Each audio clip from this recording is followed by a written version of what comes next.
Bonjour et bienvenue sur le Sportcast, le podcast de la rédaction sportive de Sud-Ouest. Je suis Jean-Pierre Dorian, le rédacteur en chef. Et aujourd'hui, nous allons parler évidemment rugby avec Arnaud David, bonjour. Bonjour.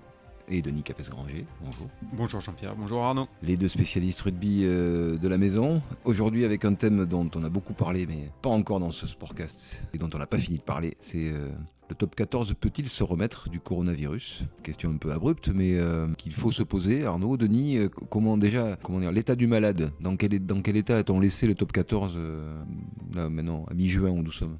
Le patient est plutôt stabilisé, on va dire.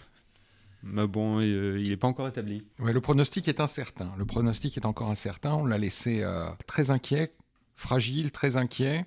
Il y a des espoirs de le voir sortir de l'hôpital le 5 septembre avec une reprise, mais il y a évidemment beaucoup de questions concernant cette reprise. Est-ce qu'on la fera avec des spectateurs ? Quelle jauge ? Et évidemment, tout ça a un impact sur les finances et l'économie du rugby professionnel, parce que c'est le cœur du problème. Et cette pandémie nous a rappelé la fragilité du modèle économique français.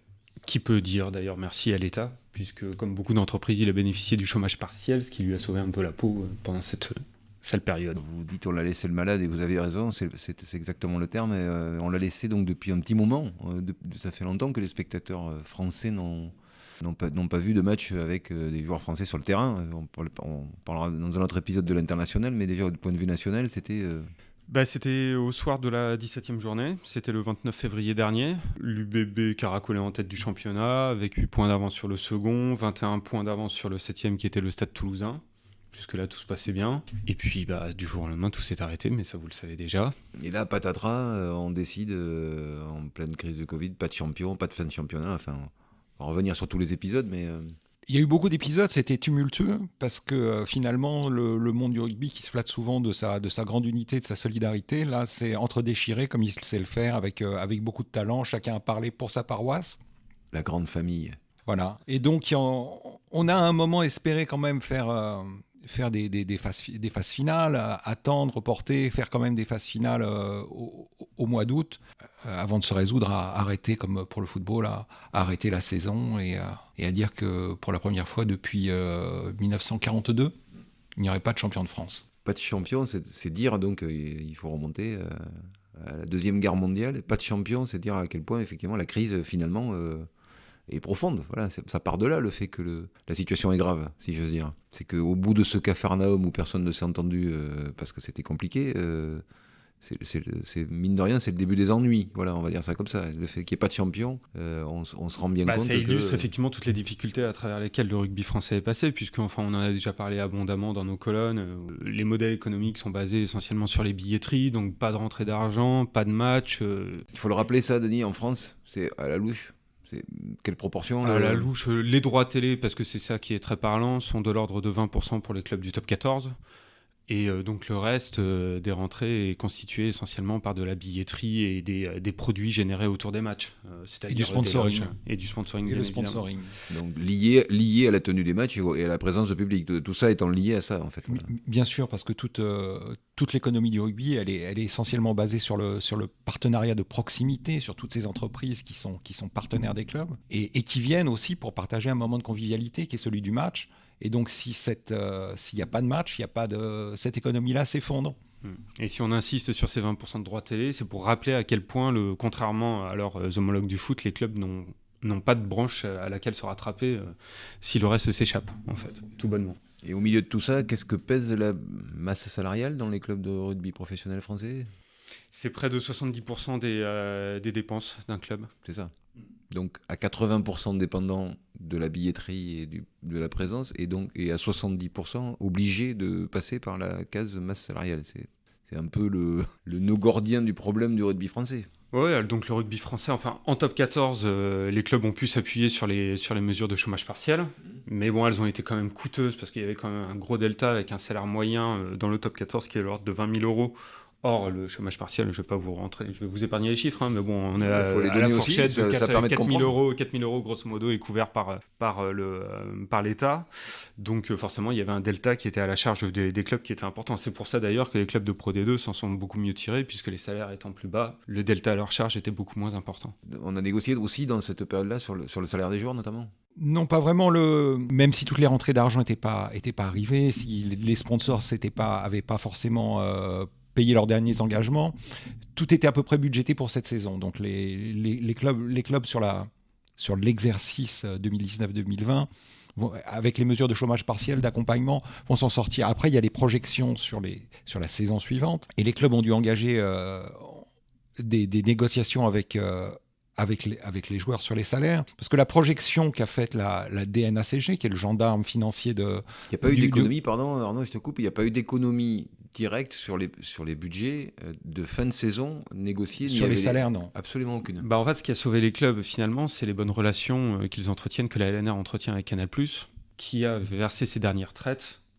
de 15 millions d'euros, qui a permis de ne pas déstabiliser la machine. Donc, effectivement, ils ont mis des rustines partout, mais le navire est resté à peu près. Ce que je veux dire, c'est que, par exemple, le staff du 15 de France, l'encadrement du 15 de France, qui a spontanément ou pas, je ne sais pas, mais sacrifié, je crois que c'est 10% de son salaire, en disant, voilà, il n'y a pas eu l'équivalent dans les clubs de rugby français. Il n'y a pas eu de négociation sur l'exercice en cours, avant même de parler de la suivante. D'accord. La négociation salariale porte sur la saison prochaine. D'accord. Dans les clubs de rugby. C'est important de le préciser, je crois. Pour y revenir, la DNACG a prévu, en se basant sur l'année qui avait suivi la crise des subprimes, une baisse du partenariat de l'ordre de 30%. Donc elle a suggéré, parce qu'elle ne peut que suggérer, au club d'obtenir une baisse de 30% des salaires. Et les négociations sont engagées entre les présidents de club et les joueurs, avec beaucoup de disparités, mais dans le mode de négociation. Voilà. Et avec aujourd'hui, on va dire, la moitié des clubs de top 14 qui sont parvenus à un accord, et l'autre moitié qui négocie toujours avec une deadline, c'est-à-dire que les clubs vont devoir présenter leur budget à la DNACG le 26 juin et recevront leur feu vert pour la saison suivante le 26 juin. Donc il y a donc là urgence à négocier. Pour avoir un ordre d'idée, il ne s'agit pas de rentrer dans le détail, mais citons un ou deux exemples de clubs où un accord a été trouvé. C'est quelle part? C'est à peu près la même le premier club à avoir annoncé un accord, c'est Castres, où les plus petits salaires ne sont pas nécessairement touchés de la même manière que les plus gros. Mais grosso modo, pour la faire courte, ils se sont accordés sur 15% de baisse salariale à Castres. Ils ont fait la même chose à Lyon depuis. Ils ont fait la même chose à Toulouse. Toulouse, Clermont, Montpellier. C'est à peu près à chaque fois le même pourcentage. Entre 10 et 15%. D'accord. Il y a un cas différent, juste c'est à Toulon, où ce sont les joueurs, alors que Bernard Lemaître, qui n'a pas trop d'angoisse de fin de mois, avait certifié qu'il maintiendrait les salaires, et où les joueurs ont proposé d'eux-mêmes, ou en tout cas c'est ce qu'on nous fait savoir, de baisser leur salaire de 10%, et ça jusqu'à Noël, et à faire un état des lieux à Noël pour soit continuer, soit revenir à la normale. Il y a eu des négociations qui ont été parfois finement menées avec des présidents qui, par exemple à Castres, qui ont taxé les joueurs qui étaient au-dessus de 10 000 euros, voilà, qui ont préservé les petits salaires. Ce qui est logique. Ailleurs, il y a beaucoup de clubs qui ont négocié, des présidents de clubs qui ont négocié des retours à meilleur forfait. On fait un point à Noël, si tout va bien, on vous ramène vos salaires. Par contre, il y a des clubs où on cherche aujourd'hui à baisser la masse salariale et à profiter de l'opportunité pour baisser les salaires. Parce que les présidents se disent peut-être que j'ai été un peu trop généreux. Et donc, c'est pour ça que dans certains clubs, ça coince. Ça coince aussi parce que professionnel français, là on est sur l'analyse froide et factuelle, mais si on va un peu plus dans le détail, est-ce que c'est pas aussi un grand électrochoc qui fait se rendre compte un peu mieux tout ce petit monde que tout est fragile et que peut-être certains budgets sont trop élevés, certains salaires sont trop élevés et que l'économie du rugby professionnel français vit un peu au-dessus de ses moyens, tout simplement. Est-ce que c'est pas cette crise-là, même aussi asymptomatique soit-elle, ne l'a-t-elle pas démontré finalement ? Il est certain que ça a éclairé ce que tout le monde savait grosso modo, mais ça a éclairé d'une lumière très crue le fait que dans certains clubs, tout du moins, dans la majorité des clubs d'ailleurs, si les présidents qui sont les principaux financiers de leur propre économie se retirent, il n'y a plus rien, quoi. Donc oui, c'est fragile. Hein. On avance sur un fil, toujours sur une ligne jaune. Le problème, effectivement, c'est qu'il y a des présidents de clubs qui peuvent dépenser sans compter. Mais par exemple, au Racing, il n'y aura pas de baisse salariale parce que le portefeuille de M. Jackie Lorenzetti se porte très bien, va très bien. Donc, mais ailleurs, on s'est embarqué depuis des années dans une surenchère salariale pour c'est de la course à l'armement avec derrière des agents qui ont toujours fait monter les enchères. Et le rugby était pris dans cet engrenage. La crise là l'a mis face à sa réalité, quoi. C'est pour ça d'ailleurs que sa fragilité. Les discussions sont sévères, puisque tous les présidents, même ceux qui sont les mieux fournis au niveau du portefeuille, cherchent à baisser le salaire. Et c'est pour ça que les joueurs se rétractent un peu, se révulsent un peu, restent très méfiants. Ils ont peur de l'effet d'aubaine de certains présidents. On peut penser à ce qui se passe notamment dans la capitale, ou un président qui a sans doute une des forces de frappe les plus impressionnantes et sans doute la plus impressionnante du championnat, essaye aussi de placer des baisses de salaire alors qu'il aurait peut-être pu assumer ses propres charges. Tu parles de qui, Denis ?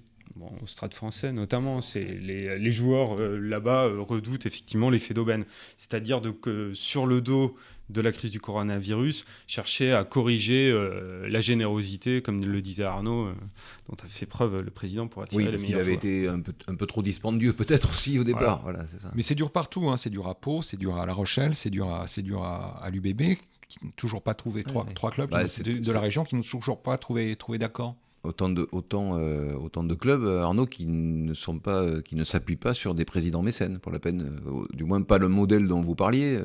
L'exception, c'est peut-être Laurent Marty à Bordeaux, qui est un président mécène d'une certaine manière, mais qui n'a absolument pas la surface financière d'un Jackie Lorenzetti, d'un Moine Eltrade ou de la fondation Fabre à Castres. Oui, tout à fait. Ce sont des Michelin, clairement. Et ce sont des clubs qui quelque part, ont essayé d'adopter depuis des années un modèle vertueux. En construisant leur budget sur des choses réelles, sur de la billetterie, sur du travail pour aller chercher des partenaires, et pas simplement un président qui fait un chèque de X millions d'euros à la fin de la saison pour compenser un trou. Voilà. Donc, en fait, c'est quelque part les clubs les plus vertueux qui souffrent le plus. C'est les clubs qui sont le plus en autosuffisance qui souffrent le plus, ceux qui montrent bien que l'économie est fragile. Effectivement, ces clubs-là qui avaient besoin d'un peu plus de 15%. Or, le 15% est en train de devenir la norme. Donc, ils sont un petit peu prisonniers, finalement, des premières vagues d'accords. Puisque à Pau et à Bordeaux, notamment, ils aimeraient s'accorder autour d'une baisse de salaire de l'ordre de 20%, approximativement. Or, les joueurs, on peut les comprendre aussi, qui sont des êtres humains et des salariés, voient dans d'autres clubs des baisses de salaire négociées entre 10 et 15%, donc forcément, ils sont... Oui, les négociations sont difficiles. Que la préconisation de base, neutre entre guillemets, de la Ligue, c'était moins de 30 quand même. Oui, donc, voilà. On comprend la problématique. Oui, alors ça, c'est une problématique immédiate, là, qu'il faut résoudre d'ici la fin du mois de juin. Et puis, sachant quand même que devant le top 14, il y a quand même un grand point d'interrogation qui n'a pas été levé. Quelle sera la jauge ?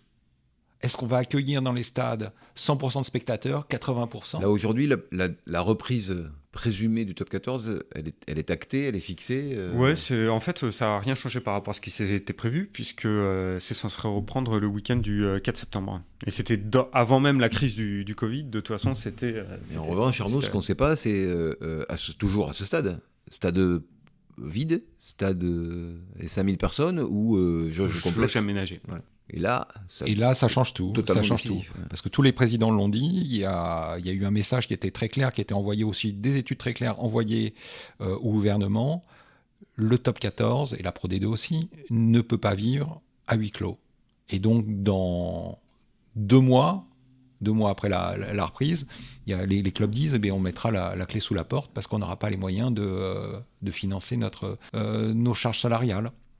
Donc ce point d'interrogation est effectivement très inquiétant. C'est la grosse différence, Denis, ce que tu expliquais avec le foot qui effectivement peut vivre à huis clos parce que j'imagine que ça serait très douloureux, mais effectivement quand on a 60% de son budget à peu près assuré par des rentrées stables et fixes, c'est plus simple. Et ce qui explique que tous les championnats de foot ont repris actuellement, hors celui en France, mais ont repris dans des stades, dans des stades vides, parce que l'économie, là, pour la peine, tourne autour des droits télé.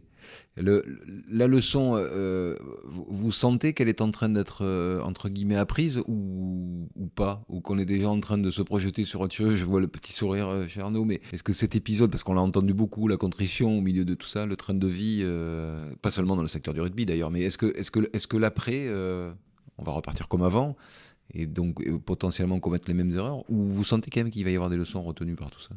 Ce qui est certain, c'est qu'ils ont fait, un certain nombre de présidents se sont fait des grosses frayeurs. Ils ont l'habitude de jouer à l'équilibre, mais là, il y en a certains qui, je pense, ont changé de couleur en consultant les livres de compte durant le mois de mai. La leçon, en tout cas pour la saison prochaine, elle sera inscrite dans les têtes, je pense, puisqu'on peut s'attendre à... En tout cas, on le voit déjà, Arnaud, sur le marché des transferts, c'est plutôt très calme. On part un petit peu à la baisse sur les grandes ambitions. Est-ce qu'à l'avenir, ça peut repartir comme... Les présidents sont en train de s'interroger et de discuter d'une baisse du plafond de la masse salariale, du salary cap.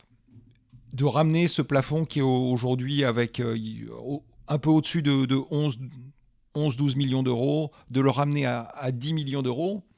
Alors on pourrait se dire, super, ils ont compris, ils veulent vraiment faire un effort. Et puis non, quand même, ce qu'ils sont en train de négocier à côté, sont en train de négocier à côté, enfin ceux qui ont le plus d'argent, c'est ce que les Anglais appellent un marquee player, c'est de pouvoir compter hors de la masse salariale un joueur vedette, une star, qu'on pourrait payer autant qu'on voudrait. Alors ça peut sembler être une bonne idée du point de vue marketing. Voilà, on va peut-être aller chercher Maro Itoje demain à Boden Barrett et l'amener pour vendre les droits du top 14. Et donc on repart comme en 14. Là, c'est le mais on repartira, je crois, grosso modo, il va y avoir de nouveau de la surenchère et de la course à l'armement. Ce qui est certain en plus, c'est que de toute façon, c'est toute la planète internationale qui est touchée par cette crise. Donc le marché australien est très impacté notamment. Donc même si le pouvoir d'attraction financière du top 14 va baisser, de toute façon, c'est la même chose partout. Donc finalement... Mais ça pourrait être vertueux si c'était ça à l'arrivée, si la baisse était internationale. Mais voilà, le risque, c'est toujours, on est toujours d'accord pour dire que le risque, c'est toujours un mécène, 2 mécènes, 3 mécènes, 3 personnes, 4 personnes qui peuvent faire basculer tout un marché juste avec la surenchère. C'est pas plus compliqué que ça. Ou est-ce que ça, c'est régulable? La vraie question, c'est celle-là. On ne sait pas, parce que un exemple, pendant le confinement et la sortie de confinement, il y a un projet de rachat d'un club historique du rugby français par des Émiratis, qui est porté par Christophe Dominici, qui anime les chroniques des journaux. C'est Béziers, il faut le dire. Voilà, c'est Béziers. Et on parle quand même d'énormément de recrutement, on parle d'énormément de sous pour relancer, pour attirer des grands noms. Dans une période où théoriquement tout le monde devrait se rétracter, là on voit qu'il y a encore des projets comme ça qui, je ne sais pas s'ils se mettront en place, mais qui sont pensés. Donc, les mêmes causes. Est-ce que les leçons sont retenues? Je ne sais pas, parce que 15 jours après, on parle déjà d'attirer les plus grands noms dans un club de Pro D2. C'est vrai. Alors je sais pas à quel point ça influera, mais en plus, il faut savoir que le marché français n'est pas aujourd'hui celui qui attire le plus les stars étrangères, et que le marché français, le top 14, est en concurrence avec le championnat japonais, et que aujourd'hui, pour aller gagner beaucoup d'argent en souffrant un petit peu moins, il y a beaucoup de joueurs de l'hémisphère sud qui se disent on va aller faire un petit tour au Japon, jouer un championnat avec des dates réduites qui n'est pas aussi coûteux physiquement et mentalement que le top 14, et on va prendre beaucoup d'argent. Oui, mais c'est pas là, la logique, elle n'est que financière, on va dire. C'est vrai que le championnat japonais n'a pas l'exposition qu'ont les championnats européens, qu'ils soient anglais ou français. Donc, est-ce que ça peut concurrencer ça, et ça n'apaisera pas, si je t'écoute bien, l'aspect financier, parce que c'est pas là-bas qu'on oubliera la surenchère. Donc. Non. Mais est-ce que ça peut être un moyen de réguler? C'est difficile de le croire ou de l'imaginer. Pour la France, je crois il faudra qu'il y ait des décisions fortes qui soient prises, et à la fédération et à la Ligue. Celui qui endossera, parce qu'on parle on parle dans les coulisses de la campagne pour la présidence de la fédération, mais il y a aussi, qui va se jouer dans les mois à venir, la présidence de la Ligue, Et on est un peu curieux de savoir qui va incarner quel projet et qui va se présenter et qui va vraiment vouloir Là, la tendance, c'est qui le candidat numéro 1? Paul Gauze va pas, a priori... Paul Gauze n'a pas exclu de pas briguer un nouveau mandat. Simplement, Okay, il n'en a pas le droit. Il a pas le droit. Les règlements lui imposent de laisser sa place. Je décrypte. Donc je décrypte. Hein, il veut un nouveau mandat. Donc ensuite. Mais il faut que les clubs votent, lui demandent. Une entorse au règlement. Une entorse au règlement. Et surtout, que la fédération lui accorde le droit de changer le règlement. Donc il veut un nouveau mandat, mais il ne l'aura pas. Alors je continue de décrypter. Voilà. Et donc si Paul Gauze ne pouvait pas se présenter, il y a effectivement, on parle de la candidature de Pierre-Yves Revol, qui a déjà occupé le poste avant Paul Gauze. On sait qu'à un moment, Mourad Boudjelal avait des velléités. Des velléités, que Jeff Fontenot, le président d'Agen, aussi avait à un moment évoqué sa possible candidature. On sait que lui, il est proche de Bernard Laporte. Alain Tingot, à une époque, Et bien sûr, Alain Tingot, qui est l'ancien président d'Agen. Voilà, l'ancien président d'Agen, et qui est proche de Paul Gauze, assez proche de Paul Gauze, mais qui a un élément qui a beaucoup participé à toutes les négociations avec la fédération ces dernières saisons. C'est un homme de dossier qui n'est pas forcément le chouchou ni des présidents de club ni de la fédération. D'accord. Il appartiendra probablement à ce président de prendre des décisions importantes très rapidement. Juste en un mot pour conclure, aujourd'hui, vous pensez que certains clubs du rugby français sont en danger ou pas? Là, déjà aujourd'hui? Si les stades ne se remplissent pas, sont vides à l'automne, oui. Parmi les plus grands. Oui, parmi les plus grands. Parmi le plus titré de plus France. Titré, le Stade Toulousain, bien sûr, Bordeaux. Bon, on attend donc plutôt avec impatience, surtout pas ce mal-là au top 14 au rugby français, mais il faudra que les leçons soient tirées. Merci monsieur pour ces éclairages, et on se retrouve très vite pour un nouvel épisode. Merci à tous, à bientôt. Merci.